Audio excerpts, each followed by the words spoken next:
திமுகவின் விளம்பர மாடல் அரசை விளாசிய எதிர்க்கட்சி தலைவர். அதிமுகவின் சாதனைகளுக்கு கால் பங்கு கூட வராது. திமுக பிசஸ் அதிமுக. தமிழ்நாட்டில் மோசமான திட்டமிடலால் மக்கள் மிகுந்த சிரமத்திற்கு ஆளாகி வருகின்றனர் என எதிர்க்கட்சித் தலைவர் எடப்பாடி பழனிசாமி அவர்கள் கண்டனம் தெரிவித்துள்ளார். சென்னையில் அதிக சுமை நிறைந்த கோயம்பேடு பேருந்து நிலையத்தின் நெரிசலை குறைக்க கிளாம்பாக்கம் ஒரு தீர்வாக இருக்க வேண்டும்.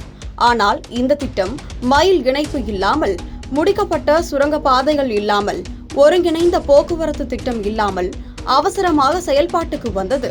இதனால் இன்று வரை கிளாம்பாக்கம் பரிதாபங்கள் ஓய்ந்தபாடு இல்லை. சொந்த ஊருக்கு செல்லக்கூட மக்களை பரிதவிக்க வைக்கும் அரசுதான் ஸ்டாலின் மாடல் அரசு என எடப்பாடி பழனிசாமி அவர்கள் கண்டனம் தெரிவித்துள்ளார். கடந்த வார இறுதியில் மட்டும் சுமார் 6 லட்சத்திற்கும் மேற்பட்ட மக்கள் இந்த நிலையத்தின் வழியாக சென்று உள்ளனர். இதில் பலர் போக்குவரத்து நெரிசல்கள் மற்றும் நீண்ட தாமதங்களுக்கு மத்தியில் வந்து சேர்ந்தனர். மற்றவர்கள் சாலைகளை மறித்து ஆர்ப்பாட்டமும் செய்திருந்தனர்.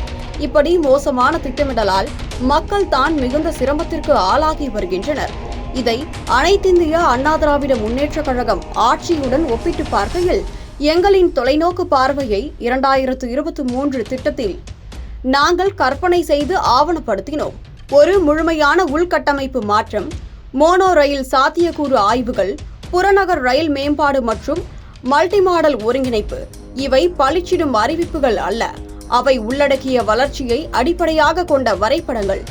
எங்கள் நகர்ப்புற இயக்க திட்டம், பேருந்து விரைவு போக்குவரத்து வழித்தடங்கள் என போக்குவரத்து சார்ந்த மேம்பாட்டை முன்மொழிந்தது. ரிப்பன் வெட்டுவதற்கு முன்பு திட்ட தயார் நிலையை நாங்கள் உறுதி செய்தோம். எங்கள் நிர்வாகம் விளம்பரங்களை விட செயல்பாடுகளை மதிப்பிட்டது, அறிவிப்புகளை விட விநியோகத்தை மதிப்பிட்டது என எடப்பாடி பழனிசாமி அவர்கள் திமுக ஆட்சிக்கு ஆதாரங்களோடு பதிலடி கொடுத்துள்ளார்.